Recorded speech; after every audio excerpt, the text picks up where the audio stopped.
Hey everyone, it's start over. Wait, hold on. Go back.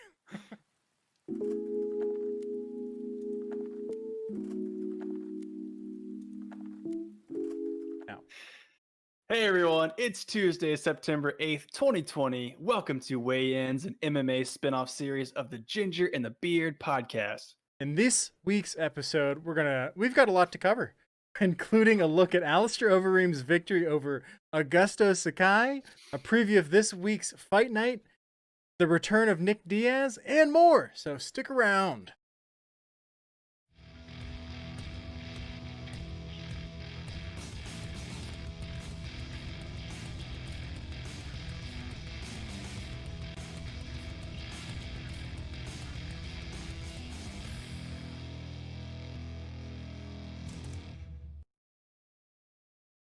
And we're back.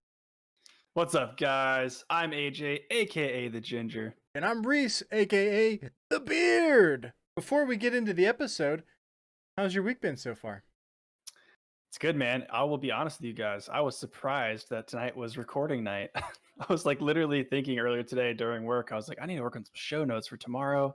Got an episode coming up. And I was like looking at the calendar. I was literally typing the date into the title of our show notes document.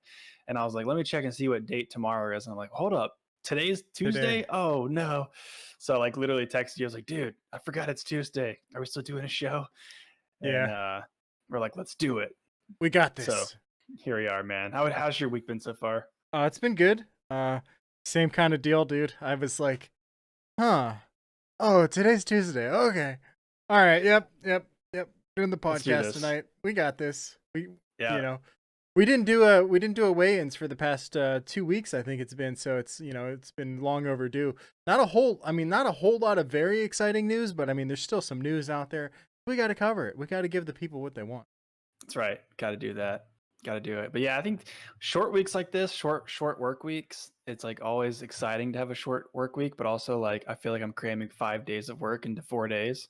Right. So it's a little bit stressful, but it's good. And then tomorrow morning, actually, my wife got me 30 days of gifts / things, events Sweet. For my 30th birthday. So going to the gym tomorrow morning with my buddy Zach, who also took us out on this boat last week. I have to wake up at 4:30 tomorrow. 4:30 to go to the gym. He goes to work super early, so he goes to the gym also super early. So I'm excited, also a little bit nervous, and glad I work from home these days so I can come back and crash in the bed if I want to. There you go.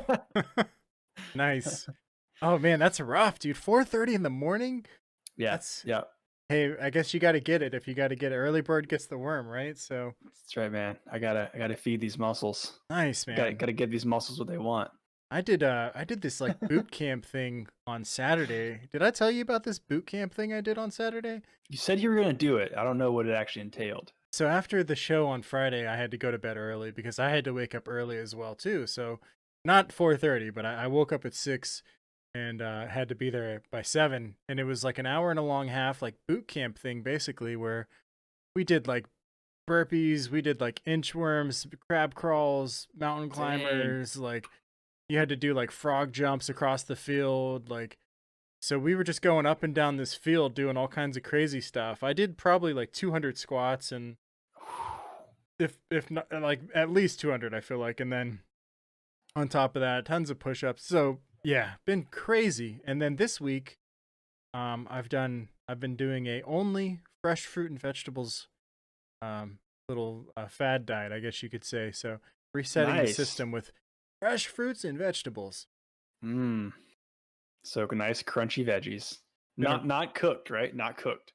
Yeah, not cooked, no process, nothing, dude. Just like literally right off the vine, right off the tree. Just that's it, man.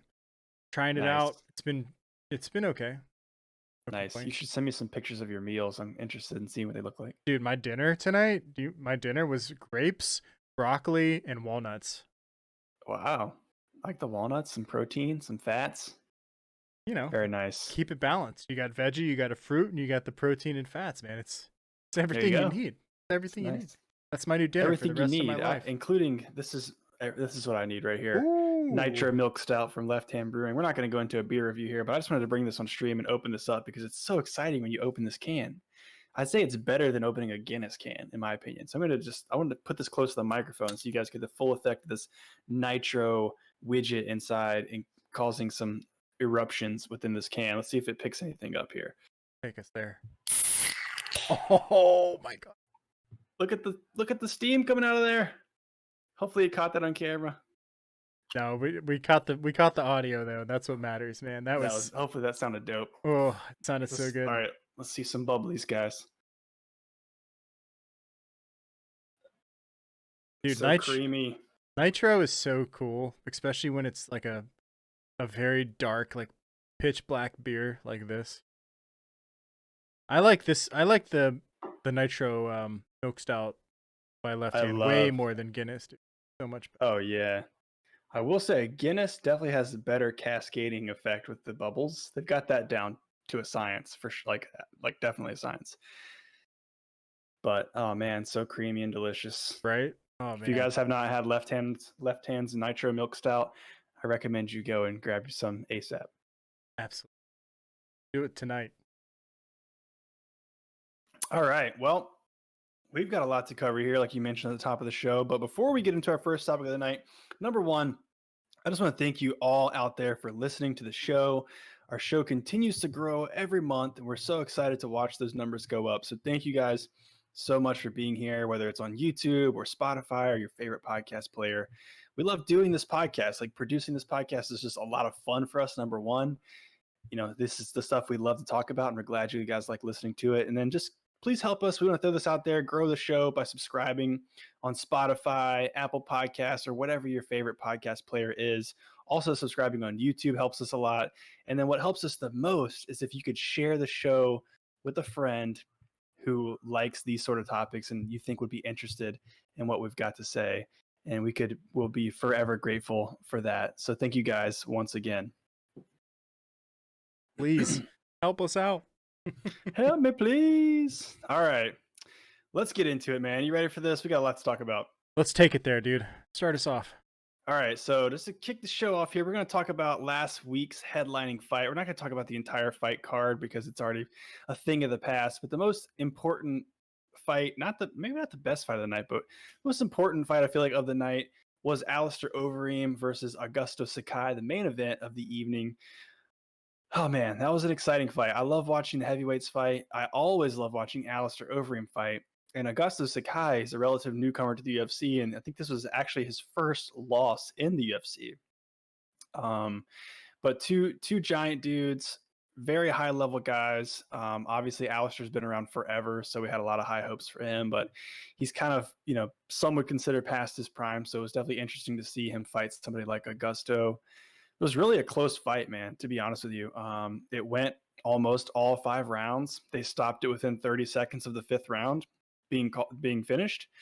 And if I'm being honest, I think there's maybe 3 rounds that Alistair may have lost in that fight. Definitely the first 2. I think a lot of people were giving it to Augusto Sakai, and I was actually really impressed by Augusto's stand-up.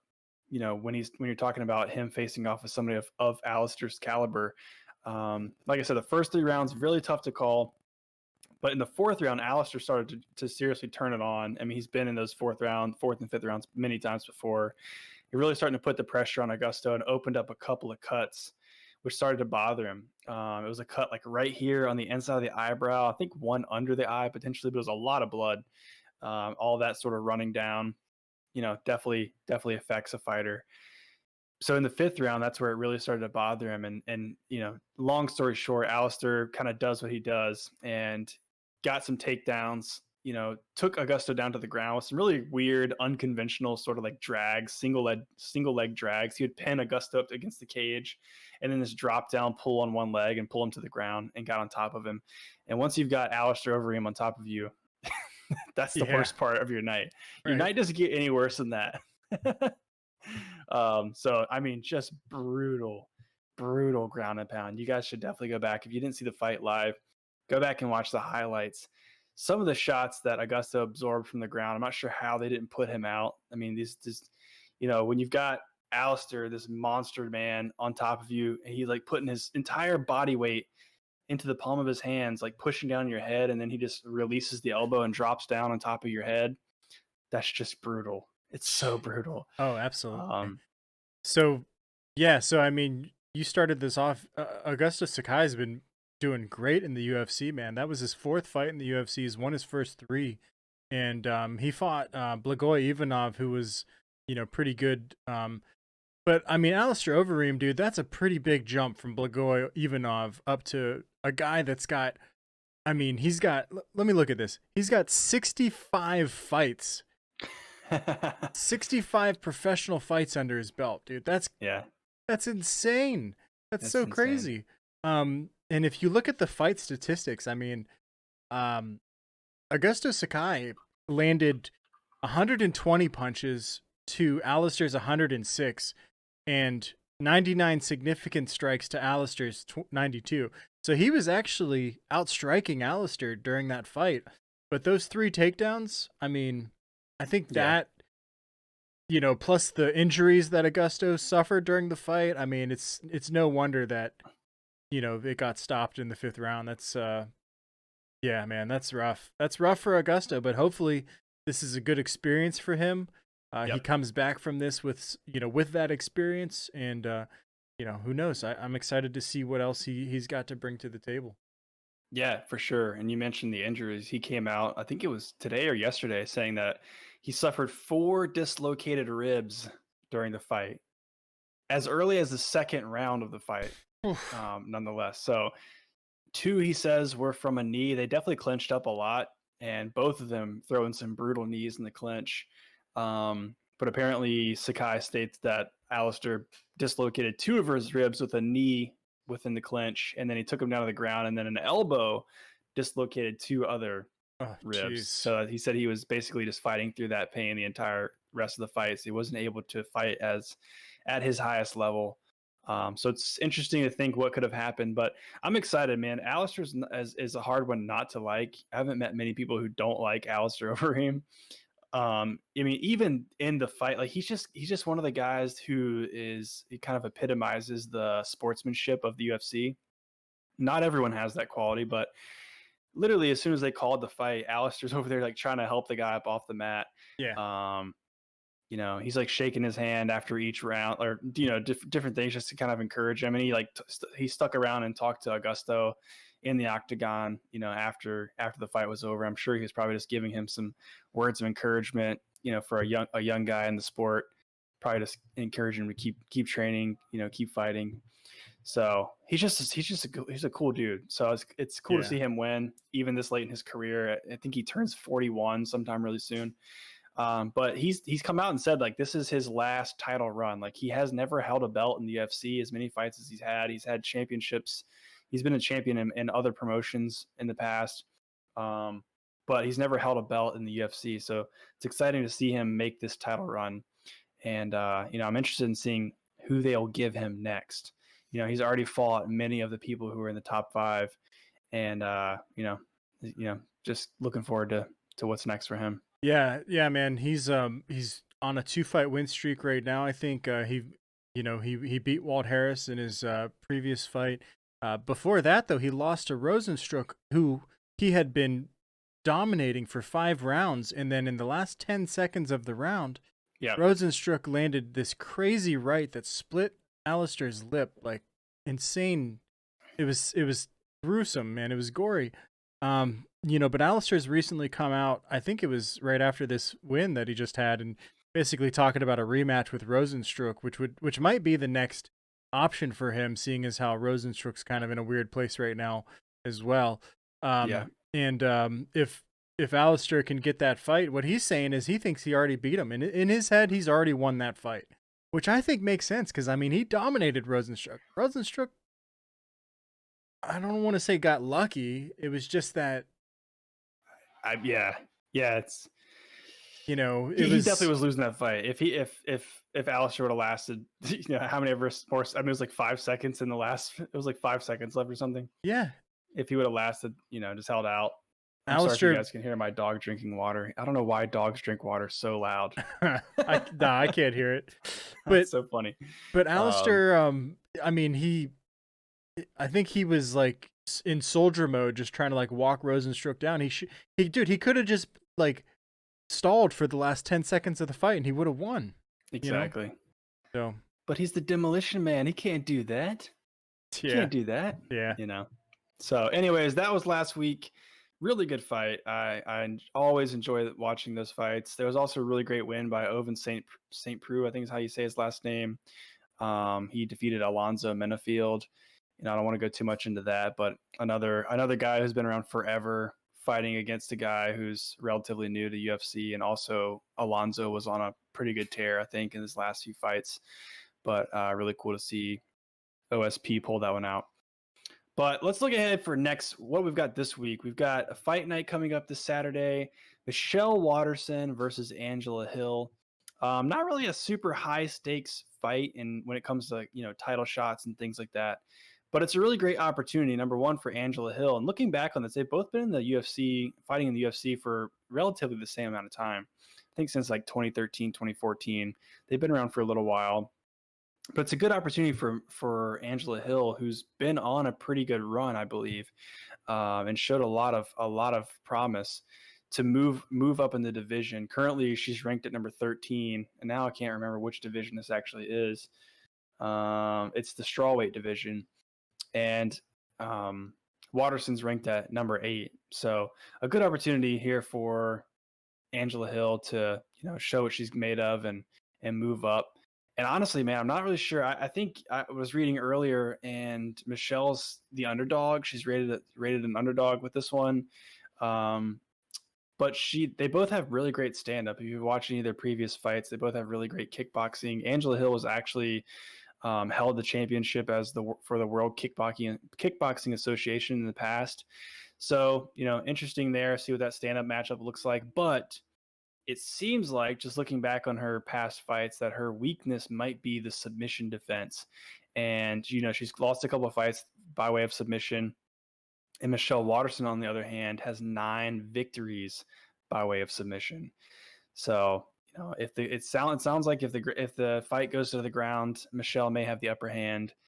And it looks like some people are favoring Michelle just for that. So I'm interested in seeing how that all plays out. Yeah, dude, me too. I don't really have a whole lot to say about this. I feel like Michelle's kind of not been really performing that well. Certainly in her last fight against Carla Esparza. I thought it was, in my opinion, I just didn't think it was a very good performance on her part. Angela Hill lost her last fight as well. And I actually don't remember this fight against Claudia Gadeja. I don't know if I'm saying that right, but it was a decision in the fifth round. I'm sorry, in the third round. But I do remember the one before that, and I feel like Angela Hill's, come a long way, and has been really become, an up and coming contender. So I think I'm gonna go with Angela Hill on this next fight as well, just because I feel like Michelle Waterson's kind of maybe lost the, needs to either reignite her fire or, who knows? But I guess we'll see. We'll see on Saturday, right? Yep. We will see. There's one other fight that I want to mention on here, and really because if you guys haven't heard, our podcast was reviewed by Nick at the Regulators podcast. We should drop a link to that in the description. And he actually mentioned in that episode that he has a cousin who fights in the UFC. His name is I'm drawing a blank on his name right now. I remember you telling me it. It was Brock Weaver. Sorry about that. Brock Weaver. That's what it was. Yeah, Brock Weaver fights in the UFC. He's on the prelim card. So I'm excited to see him fight just because Nick on the Regulators podcast was like, hey, if you guys want to have Brock on, let me know. So I'm interested in seeing how that fight plays out for him. It looks like he's had 3 fights in the UFC. He's had 2 fights in the UFC, 1 loss and 1 win. So excited to see how that one plays out. He's fighting somebody who's been in the UFC. It looks like a little bit longer, for a few years. Frank Camacho, yeah. Frank Camacho's 22-9. And Frank in 2018 fought Jeff Neal, Drew Dober, guys who are both pretty validated in the division, the welterweight division. So yeah, anyways, interesting to see that one. Hopefully I'm able to tune in early enough for the prelim bouts. All right, so that's this week. And then next week, we got another fight night coming up. We've talked about it before, but we've got Tyron Woodley versus Colby Covington. We've given our thoughts on how this fight might play out, but we've got some new revelations that have come out since then. Actually, hasn't in like the last couple of days. Yeah, dude. Basically, he's vowing that he's going to do a better job for sure. He's going to let his hands go. That's what he's telling us, all right? I'm not so sure, and this is why, right? So he's coming off 2 consecutive losses right now. UFC 235, he lost to Kamaru Usman after being dominated. I'm talking dominant. If you guys didn't see that fight, don't waste your time. It was domination. Okay? And it's boring. It was boring domination. Kamaru doing his thing where he just holds you down and just smothers you basically, but it wasn't like exciting, right? So 5 rounds of that. And then UFC on ESPN 9, he lost to Gilbert Burns, and it was like pretty much the same thing. I feel like it was just him getting smothered and like not being able to like wrestle or defend anything. And I mean, Tyron Woodley, I'm bashing him right now because honestly, dude, I think he talks so much and it's annoying because he doesn't back it up, and he didn't back it up with his fights against Stephen Thompson. He fought him twice and they were boring, and it's like every time I watch this guy fight, I fall asleep. It's crazy. And so yeah, I mean, he has a wrestling background too, so I don't understand why these guys are just able to just wrestle him down like this. So yeah. September 19th is coming up pretty quick, guys. September 19th, he's going to be fighting against that longtime rival that we all love, Colby Covington, your favorite guy of all time, I'm sure. These guys have hated each other for like 3 years, basically. Since the Stephen Thompson fights, I think it was around that time, Colby was talking trash. Somebody's sister got involved. There was a whole lot of more trash going on. And I mean, this fight almost happened back then. I think Colby backed out of it. I really don't know all the details right now, but fans are telling Woodley, let your hands go, dude.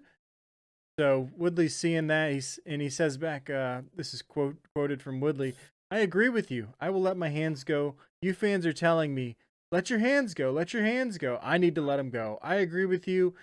And you have that. You've got my word. You better freaking promise. Because if you don't, dude, you're going to look like a fool, Woodley. Yeah. He also says, I'm going to let these hands go. I'm going to let them go upside his head, body. I might even punch him in the sack for the warning. Bow. I'll take the warning or even the point deduction. That would be dumb. That would be dumb, dude. Just fight him. Yeah, you're going to get outpointed for sure. Yeah.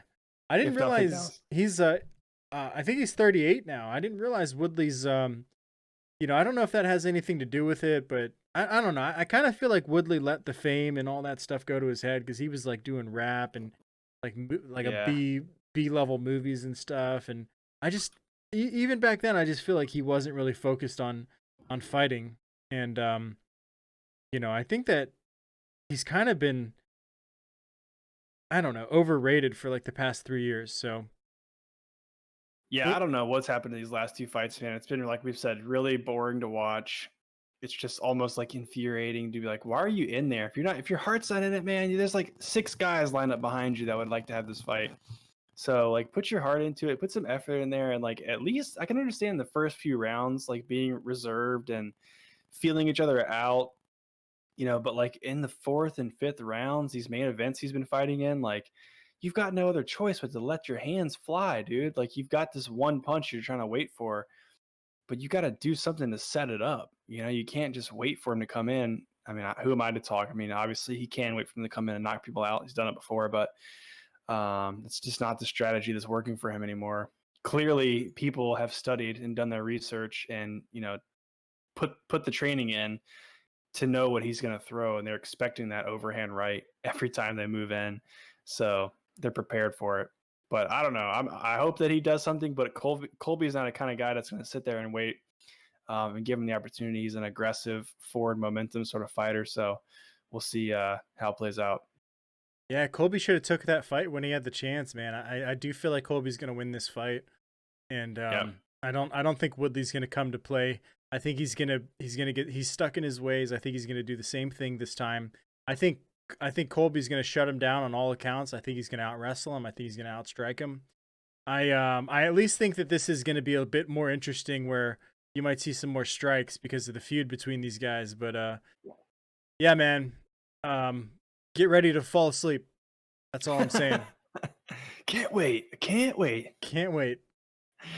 Oh man. All right. Well, looking ahead, 1 week further, guys, we got back-to-back events happening nonstop. It's so exciting. Yep. But we get real excited in a couple weeks for UFC 253, Israel Adesanya versus Paulo Costa. We've talked about this fight obviously at length already, but we wanted to throw this up there. I think the Beard's going to throw it on the screen here. Paulo Costa has a pretty good YouTube following. He put up a video of him fighting a lookalike Israel Adesanya. Basically, his premonition of what the fight's going to look like. He's been mocking Adesanya. You can see it here on the screen. If you're not watching the YouTube video, listening to the audio version, he's essentially chasing around a guy who looks like Israel Adesanya a little bit. Chasing him around the octagon. The guy jumps out of the octagon and runs across the gym. Paulo chases him down, catches him at the door, gets him in like some kind of a headlock or something, and pulls him back into the ring. And as the video goes on, I'm not sure how much of the video we captured, but he throws the lookalike down, chases him around some more, gives him a head kick, and sits him down and finishes the fight. So this is essentially how he's expecting the fight to play out. He's been mocking Adesanya, saying that he's a, what's he say, like Run Asanya or something like that. Yeah, Run Asanya. This is the guy he's fighting here. Yeah, so it's pretty funny. I mean, we were talking before the show. I don't know. Like they keep saying like Adesanya just runs from the fight, all this sort of stuff. Thinking back to that Yoel Romero fight, I don't remember him running that much. I really feel like he kept his distance. I mean, who wants to close the distance with Yoel, obviously. Like that sounds like a bad idea. So he kept his distance. I don't think he was running from that fight. I feel like he was being smart. And I think if anything, Yoel was the one who just wasn't engaging for whatever reason. But regardless, I think that video was funny. Costa's just trying to get under Adesanya's skin, which I think is probably, you're fighting a guy like Israel, the style bender, you've got to do something to give yourself a leg up going into that fight. So anyways, any thoughts from you on that? I think it's funny. These fighters do stuff like this sometimes. I mean, yeah, some people, like Romero was saying that he was running the whole time. One thing that you can say is like Costa, when he fought Romero, he walked Romero down, and Izzy didn't do that. Izzy kept his distance. So, Costa's turning that into, hey, you just ran away the whole time, so you're going to run away from me, and I'm going to be chasing you down the whole time. So, I don't know, man. I'm super excited for that fight. I honestly don't know who's going to win that fight, but yeah, I think we've talked about it. If you guys haven't heard our previous predictions on that, make sure you check out some of our past episodes. But I think my money's on Adesanya. I think he might pick apart Paulo. But I don't know, man. I like Paulo a lot. I think he's a big, strong dude. I think he'll be a tough fight for Israel if he comes out and he's super aggressive. But again, I think I've mentioned it before. Izzy, we've seen him absorb some damage from Kelvin Gastelum. He's been knocked down a couple times, able to recover, able to recenter himself, and still keep on the pressure and the activity and the accuracy. I mean, the accuracy is the big thing for him. Who do you think would win in a fight versus Kelvin and Costa? I think Costa. I think so too. He's just one of these guys, just so big and can impose his will. You know what I mean? Like he has the confidence. He's got the size. that's obviously Kelvin's sort of Achilles heel is like he's small for the division in terms of reach and height. Um, Yeah. and a guy like Paulo is somebody who could be fighting at like light heavyweight easily. Right. So yeah, really interesting, man. I can't wait for that. That's literally, I mean, that entire card, Dominick Reyes, Jan Blachowicz as the co-main. That's also a title fight to take Jon Jones's belt. Oof, I don't man. know that we've really talked about this one very much, but I'm excited to see Dominick Reyes come back. Oh, dude, me too.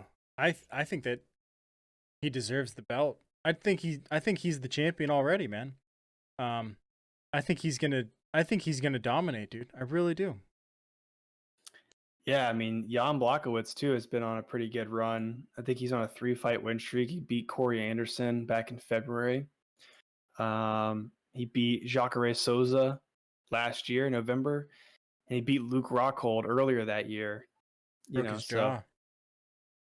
Yeah, broke his jaw. So he lost to Thiago Santos, though. I really kind of wish they would have made the Thiago Santos versus Dominick Reyes fight. Yeah, I do too.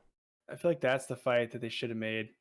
But I feel like I also saw that there may be a fight coming up for Thiago Santos. There is, yeah. Is it Glover Teixeira? Yeah, actually, I think it is Glover Teixeira. Yeah, you're right about that, which I found very odd. We talked about this, I think, 2 weeks ago. I brought it up, and I felt like it was very odd, and I think that Thiago Santos and Dominick Reyes should be fighting for the belt. So I didn't understand why. I'm assuming that that fight had already been made, and so yeah, just kind of bad timing for Thiago. Yeah, I think Thiago takes that fight with Glover Teixeira. I don't know. He was pretty impressive in his last bout with Anthony Smith. Glover was. But I'm looking now, and it looks like that fight was actually postponed because Glover tested positive for COVID. What? When? That was 5 days ago. This article came out. Oh, geez. Okay, so that fight's off then. Got it. I didn't even see that. It's postponed, so I'm not sure when that fight was supposed to have happened. But that's something that, I mean, we weren't prepared to talk about this, but I did see something that's like, there's new questions coming out on like, why are there so many positive COVID tests coming out in the UFC? They're supposed to have like this bubble, quote unquote bubble, whatever that means. A lot of sporting, franchises are throwing that term around, this bubble.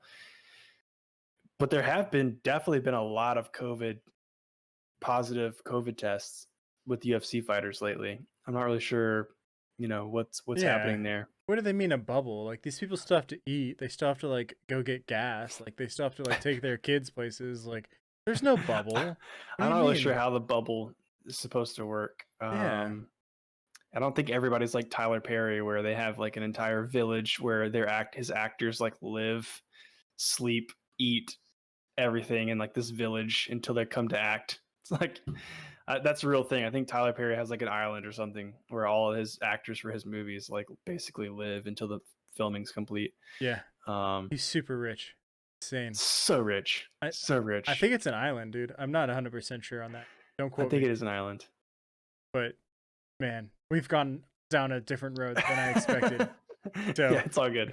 But anyways, yeah, I'm excited to see what happens with the Jan Blachowicz and Dominick Reyes fight. My money right now is on Dominick Reyes, but it's just going to be an interesting period to see a new light heavyweight title holder besides Jon Jones. It's this is a different time, man. The shifting of the guard, right? That's right. It happens. It happens all the time. Somebody comes in and takes over, and then you got a whole new, just like with Peter Yan, and Andrew Volkanovski. Wait, Alexander Volkanovski. Whoops. Yeah, man. So Andrew, that's his distant cousin. Yeah. Don't mess with that guy. He's just. Yeah. So I'm excited for this. I think Dominick Reyes is going to take it, and I agree, man. It's going to be a little weird seeing Jon Jones not hold the title, or I don't know, man. Is he going to go back down and be like, yeah, you held the title for like 2 days, I'm taking it back? It's going to come back. I don't know. Maybe that's his plan all along. He's waiting for the comeback. Yeah. Who knows? Maybe But he's running because he knew that he lost those last two fights. His head. He went back and watched the tape and realized, you know what? I think I lost these two fights. I mean, that was a lot of speculation when he first announced his official move to heavyweight. I don't know if it was. I think it might have actually been Dominick came out and said essentially he knows that those last two fights are questionable, and that there's a lot of guys in the light heavyweight division who could take that title from him. So he wants to basically quit while he's ahead. Save his pristine record. Yeah, I mean, but then again, he's jumping into the deep end, going to heavyweight. Yeah, he is. Yeah, he is. Whether they give him Stipe, whether they give him Ngannou, whoever they give him, which it sounds like based on Dana's comments will be the title holder at the time. So it's either going to be Stipe or whoever they give Stipe next for the title belt or championship fight. So interesting. I don't think I really hope they don't cut Ngannou and give Jon the shot at Stipe before Ngannou, but you never know. You never know. It's all about that money, man. Money fight. But I think either of those is a money fight because I think like the Stipe fight's probably going to go to decision, I feel like. And then the Ngannou fight, I feel like there's potential that Jon gets knocked out. Yeah, and like as a businessman, like I can imagine Dana's he probably doesn't want Jon Jones to get knocked out. You know what I mean? Like that's his poster child right now. Like Conor McGregor is kind of not really in the picture anymore. Like Jon Jones is definitely one of the poster children of the UFC, right? And like maybe I don't know, maybe he just doesn't want Jon Jones to get knocked out because that tarnishes his record and his legacy and all that stuff. I don't know. I feel like Jon Jones he really should quit while he's ahead. I mean, how old is he now? I think he's like mid-30s at this point. Yeah, I mean, he's really not that old, but you know, this is usually where you see people start to decline. He's only 33. Okay, so he's younger than I was expecting actually. So he's definitely still got a few years left. But he definitely doesn't have the flair like he used to. When he was an up and comer, like how he was just dismantling everybody in the division, you know, it was different back then. He was just dominating, and now it's like he's just kind of holding on. Exactly. I mean, he's got to have the money. He's got to have so much money at this point. I don't think he gets paid as much as he should. That was one of his biggest things is they weren't paying him the dollars that he wanted. I just checked it. I just did a quick Google search, and I believe it because everything on the internet is true. Jon Jones' net worth estimated at $10 million. That's not that much. I mean, that's a lot of mother-loving money. Well, I mean, compared to us, but like compared to like other fighters, like 10 million, that's really not. For somebody like him, like his we were talking to Danny. Danny said shout out to the illest podcast so far, guys. Danny was telling us that his brother, that Jon Jones's brother signed a contract for $80 million with the NFL for 5 years. So I mean, that's true. Think about that. True. Hopefully one day the UFC will be in a place where they can pay their people somewhere closer to the amount of money that the NFL pays their players. Can you just think about that for a second? Think about how many fighters are contracted with the UFC right now. I don't know the exact number, but it's probably less than 100 fighters, right? I would say probably less than 100. Well, how many weight divisions are there? There's at least 8 weight divisions, right? Just for the men? Yeah. 1, 2, 3, 4. Oh, wait, sorry, hold on. 1, 2, 3, 4, 5, 6, 7, 8. Yeah, 8 and then divisions for the men. And then 4 for the women, I think. 3 or 4 for the women. 4. Well, really just 3. There's like nobody ranked for featherweight. So there's probably around 20 to 25 people in each division. So you're talking there's probably like somewhere between 200 and 300 fighters in the UFC. Okay. So they're paying them, I mean, Jon Jones is probably one of the best paid, I'd imagine. DC just came out recently and said that he was paid $1 million after his loss to Jon Jones, I believe. Okay. Just paid $1 million bonus for whatever reason. So they're paying these guys this much. Imagine how many NFL players are in the league. Like, I wonder how many NFL players and like what the average pay is. Like, how much money the NFL is spending on their talent. I wonder if the UFC will ever be close to that. Because it's like around 60 people a team, right? I think 60 people for every NFL team or something like that. Because like the UFC fighters, like on the prelims or like undercard, like dude, they're not making 50 grand a fight. They're making like 30 grand a fight, basically. You know? It's nothing. It's nothing. So I mean, if you fight 4 times a year, then yeah, okay, that's okay. But like, that's still nothing. Here's the stat right here. The NFL has 32 teams with a total of basically 1,700 players. And according to an estimate by some research company, the average NFL player salary is $1.9 million. Yeah. So 1.9 million times 1,700. Yeah. That's crazy. That's And then insane. You compare that to the 300 fighters in the UFC where it's like they're probably making an average 50K a fighter. Or right. Maybe like 100K a year a fighter or something. You know? Nothing. Probably Crazy, more dude. than it's probably more. Crazy. Anyway, well, we've gone far off the deep end here, guys. But this is definitely some interesting stuff. So, anyways, looking forward to that event, UFC 253. Can't wait. I can't wait to talk about it here on the show. Yeah. But we've got some other news in the way of comebacks. Nick Diaz making a comeback in 2021. Did you ever think you would hear this day again? I don't believe it. You don't believe it? You think it's fake news? I think it's fake news. I don't know, man. I don't know. I've seen some videos, but yeah, I mean, his manager put out a video essentially. I don't know. It's on the internet. I found it on the internet. A clip of him emerged a few days ago, looking slim, looking really fit. Apparently, he did a 14-week diet and training regimen, got down between 165 and 175, a test weight cut. And his manager stating that he is making a comeback, planning for an early return of 2021. But you think it's fake news. Dude. He's so old. Like, who's he going to fight?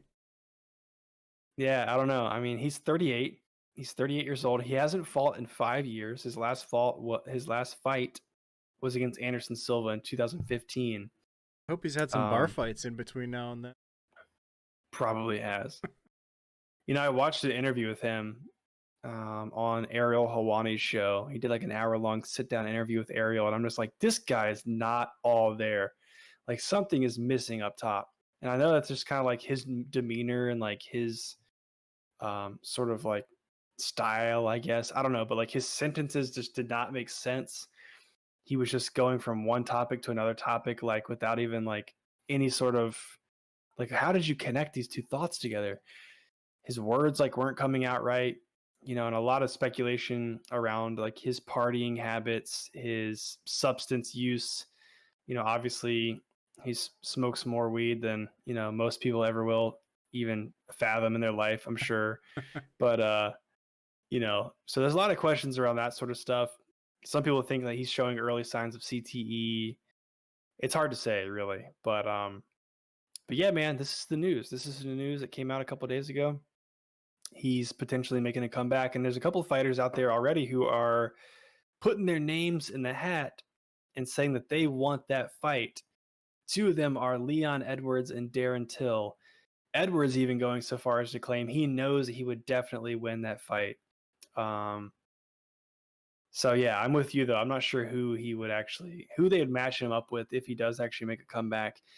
And like I said, his last fight was in 2015. His last win? Give me a guess as to how long you think it's been.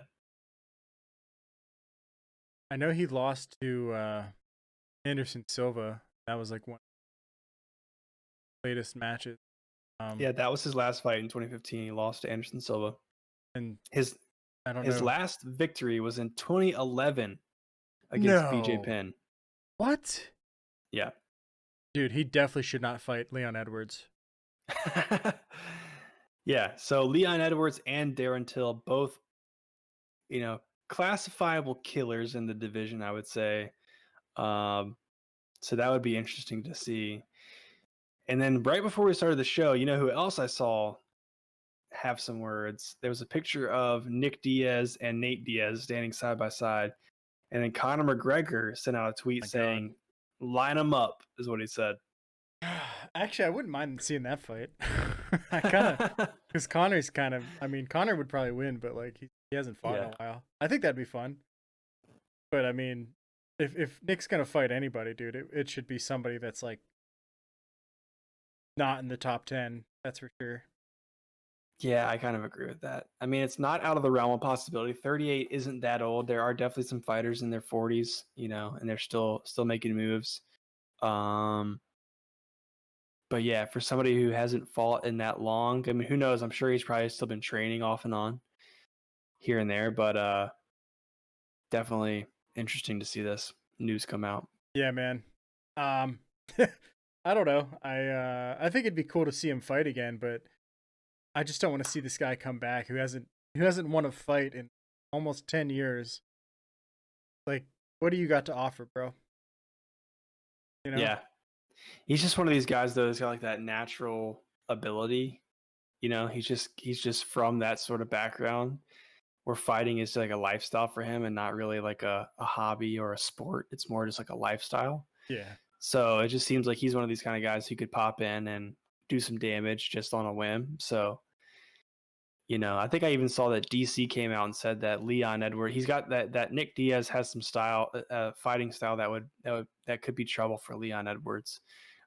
So there's people who are thinking that it could be an interesting event. So he might flick him off and unleash the beast.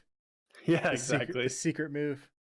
Yeah, exactly. I mean, who knows, with some like diet and training and things like that, I mean, he definitely could make a good comeback. But we will have to see. Who knows, man? I'll watch it, that's for sure. So, rounding out the episode, I got one little bit of news for all you diehard fans, I guess. You remember a guy by the name of Randy Couture. I'm pretty sure most of you fans do. Who? Randy Couture, you know Randy Who? Couture. Oh, yeah, you know that guy that used to hold 2 belts in the UFC. Oh, and, champ. Okay. Yeah, he was like 200 pounds, beating people that were 265. And back in the days of like Tim Sylvia, this was like the tap out day. Back when everyone was wearing the tap out and affliction shirts. Kids these days will never know. Good old Randy Couture, guys. He was the light heavyweight and heavyweight championship holder at one point in his life. Not simultaneously, not at the same time, but he did hold both belts. He got injured in an ATV accident recently. So that coincides with, this is also something I didn't even see this headline, but he made headlines late last year when he walked himself to the hospital after having a heart attack in the middle of a workout. Like this guy is a fucking man, dude. Like what? And so he's riding his ATV. He's got his longtime girlfriend, actress Mindy Robinson, riding with him. They both suffered some injuries. She suffered some minor injuries. TMZ reported that Couture suffered rib and shoulder injuries and would undergo surgery on Tuesday. So this afternoon he went under the knife. Both are expected to make a full recovery though. So yeah, man, ATVs, be careful. Any chance you think Randy Couture makes a comeback in the UFC? Gosh, dude, how old is he? 45? No, dude, that was a total joke. He's 57. Holy shit, dude! This guy's out here riding ATVs at 57. This guy's a monster. He was in the Expendables, all 3 of them. You're right, dude. He's an action star. He is. This guy's so now madman. Taking it back to our last episode where we talked about who should be who should present the next BMF title for the UFC. Randy. If Nick Diaz and Jorge run it back, it should be Randy. Definitely. Get him, Randy. Or Sylvester Stallone. I could do that. Or Stone Cold Steve Austin. I don't know. There's so many options. Rampage Jackson, fun. What if Randy That would be Couture fun. came back and fought Rampage Jackson? That'd be crazy. Nice. Randy would probably break more than just a shoulder. Yeah, for sure. All right, guys, we're wrapping it up. I want to make sure to give you guys a quick reminder to follow us here on Twitch, like and subscribe on YouTube. Also, subscribe on Spotify or your favorite podcast player. If you really want to help us grow, share this episode with a friend. As always, guys, we appreciate you. Love what we're doing here. We're glad you're here with us. Yes, absolutely. Thank you guys so much. Make sure you check us out on Friday for our regularly scheduled podcast episode. I'm sure we'll have lots of interesting stuff to talk about there. You can watch us live on Twitch on Fridays at 10 p.m. Or if you want to tune in a little bit early at 9 p.m. most Fridays, we do start the show off with some gameplay. I'm not sure what we'd be playing this weekend, but it's always something fun and entertaining. So make sure you check us out there. And make sure to check us out on our social medias, Instagram and Twitter. We've been posting a lot there. Weekly updates, fun information throughout the week. So if you guys are looking for on the time news, then there it is. So thank you. Absolutely. All right, guys. Until then, we'll see you guys next time. See ya.